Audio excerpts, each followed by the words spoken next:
All right, doctor, do me a favor. Say and spell your first and last name. Joseph Fazalare, Fazalare. And how would I officially title Um, Orthopedic surgeon here at UHC. you? Okay. All right, so I guess we'll delve into the basic stuff, really basic stuff. Hip injuries. What are the most common hip injuries that you see and that you deal with? Sure. Usually it's broken up into two big categories: older folks and then the younger folks playing athletics. The more younger folks, you tend to just see bumps and bruises, bruises on the hip, in and around the hip area. You can get some tendonitis and some overuse injuries with the younger folks. Now, the older folks are usually from a trauma, such as a fall. The vast majority of times when we have older folks who break their hips, they usually fall or trip and land from and fall from a standing height. One thing, real quick. Okay. All right. Better. Talking about some of the younger folks who are getting hip injuries, you find that it's more from the contact to the hip, or does it come from how does the hip support the body in athletics? So the vast majority of times, injuries in and around the hips real common during football season because you're padded, but you also get hit in those areas, and so the vast majority of times usually are things that are not too serious, bruises in and around the hip area. Now you also can get some irritation or overuse injuries such as tendonitis because we have a lot of muscles and tendons that cross our hip, and so you can get some overuse injuries that aren't due to direct contact that you can see in young folks too. Mm-hmm. What are those injuries that younger folks are getting? Can they be considered particularly long-term down the line? Is there anything you'd have to worry about much later in life with a hip injury early in life? The vast majority of times, these when the bumps and bruises are minor, they usually don't have any effect later in life. The overuse of the tendonitis type stuff usually doesn't have any bearing. Doesn't have any effect as time goes on. Now, as far as displacement or even fractures or breaking, that can happen particularly in sports. Absolutely. Every once in a while, you get a bad injury where a player will break their hip, dislocate their hip. Just happened recently, one of the NFL games with the Baltimore Ravens. Dennis Pitta. Yeah, absolutely. And so that's a life changer. When you have a big trauma to that, you also can see that with motor vehicle accidents as well. When you have that, they are predisposed to develop arthritis down the road, and so that's something that you got to watch for and take care of urgently. Mm-hmm. That's something really kind of like a pain threshold down the line.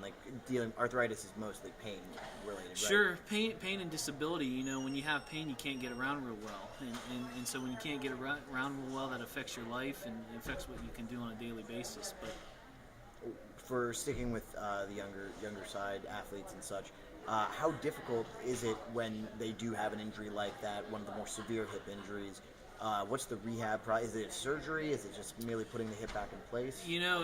That you bring up a great question because you can get a whole constellation of injuries when you dislocate your hip. You can have a fracture.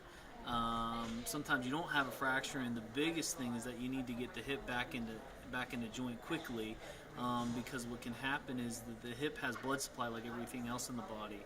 And if you dislocate the hip, you want to restore the blood supply to that hip as quickly as possible, and that means putting it back into place as quickly as possible. But you can have some associated fractures and things like that. And of course, so when you do break your hip, you're pretty much immobilized at that point for some time, I assume. The vast majority of fractures of the hip, young or old, do require surgical attention and will require significant rehabilitation. How long is that rehab process? It can be anywhere from 3 to 6 months, sometimes up to a year, sometimes. I guess moving. Is there anything you'd like to add as far as the athletes go that I may not have touched on before we jump over to sort of the senior side of it? I don't think so. Okay. Just one thing before we go over to the other side, the senior side. I just didn't know if you remember. Dr. Fazalare is the team doctor for Glenville State. That's right. So if you wanted to delve into that a little bit. So I take care of Glenville, AB, and Salem. Okay. Oh, okay. Yeah, All right. so- Oh, Have I'm you sorry. seen what type of what are the have you seen any really bad hip injuries in your time there? Knock on wood, by taking care of those, some of these local colleges, I have not seen a bad dislocation happen. But certainly in the back of your mind when you see these big guys hitting each other. Do you think part of that has to do, yeah, like you said, you do. Not only do we see these guys hitting each other, but we've seen some famous Bo Jackson and Sure. and now Dennis Pitta. Sure. But when we do see it, do you think is the reason why it's less likely to happen because their hips are very, very strong? Is it more like a freak injury for them? You know, it has to be. The leg has to be in the correct position, and then the force has to be in the correct direction in order for that to happen. Because some of the ligaments around the hip are some of the strongest ligaments and tendons in the entire body. And your hip is a very constrained joint, meaning it's very constrained, and so it's very stable. And so you're absolutely right. The mechanism of injury has to be perfect. The position of the leg has to be in a certain way, and that's why you don't see it very often because of all those factors. So when that happens to somebody, I mean, they really are having a bad day. They're having a bad day. Yeah. They're having a bad day. Takes so you say it really does take a lot because you can tear your ACL walking down the street theoretically. Sure, tripping and falling off the curb, something like that. Absolutely. But so hips completely different in that Correct. regard. That's you said that the actual bone is extremely strong and that it's covered in those tendons and the. Correct. The joint is very constrained, and so it's very, very stable, and the ligaments around there are some of the strongest in the body. Okay. So then we move over to the senior side of it, and I guess this makes more sense why this is an injury that is more likely to happen to a senior citizen. Weaker bones Sure. as they get older, and I'm assuming there's a much higher rate of it. Right, and so sometimes on a busy week here at UHC, we can do up to 10, fix up to 10 hip fractures in older folks, and a lot of that has to do with they're not real healthy to start with. That leads to balance problems, things like that. They don't walk real well. Sometimes they do use a walker prior to falling, and the vast majority of times, the folks that break their hips are just walking at standing height. They fall into that side and break their hip. Is there not necessarily a prevention, but is there something that once you start getting older and that hip starts getting weaker and the bones in general, so is there something that they can do that would say, hey, we can do, maybe we can't prevent this entirely, but we can at least do something that might help? Sure, there's not a lot of things to prevent that. I mean, I think if your balance is off, a lot of times primary care physicians will send these folks to physical therapy that can help kind of with their the balance part of it. But as far as preventing somebody from falling, you just got to look around the house, make sure you don't have any rugs that are slippery or loose, water on the floor, those sorts of things. They're really the main prevention. If you fall, that's about it. So to prevent the fall is what we're really looking for. What's the hips' overall importance to the body at large? Obviously, the back sort of supports the framework, and your legs keep you up. What do the hips do? Right. So your hips are your main connection to the pelvis, lower extremities to the pelvis, and so it's one of the major weight-bearing joints that how we move, and so and how our legs are connected to our pelvis.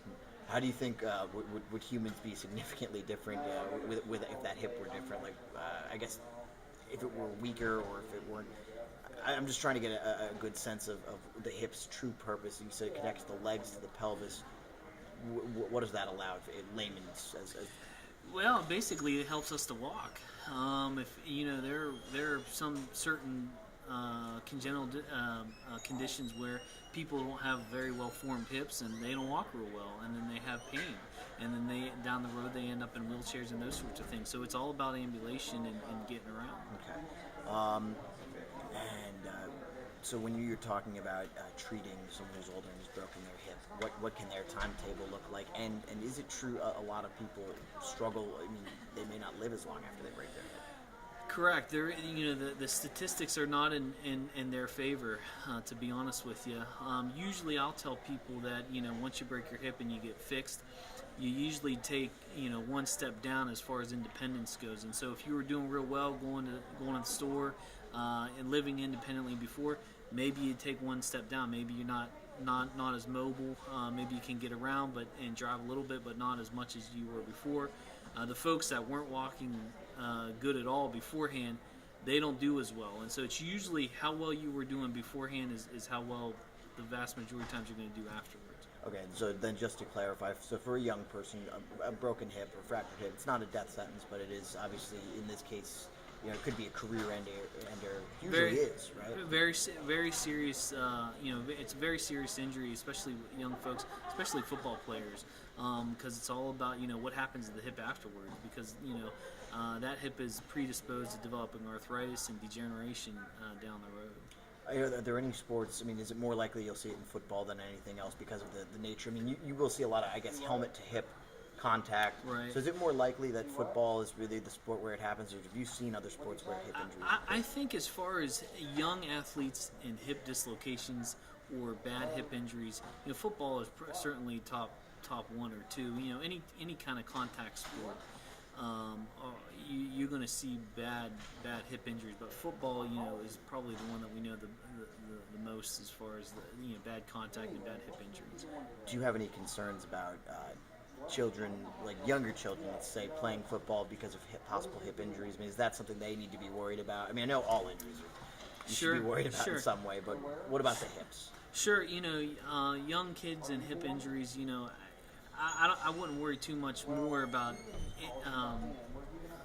kids and their hips as opposed to just injuries in general as far as when you're having contact, when you're playing contact sports.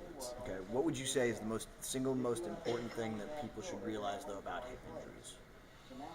I think that the big thing is a lot of people, when they have pain in their hip, they think it's on the outside of the hip. A lot of times hip joint pain proper is more groin pain, and so you'll get pain more into the groin. Sometimes you'll get it into the buttock as well, but it's, hip pain, I tell my patients the vast majority of times, hip pain really means, hip joint pain means groin pain more than anything. So if it presents itself like that, does that make it sometimes difficult to diagnose?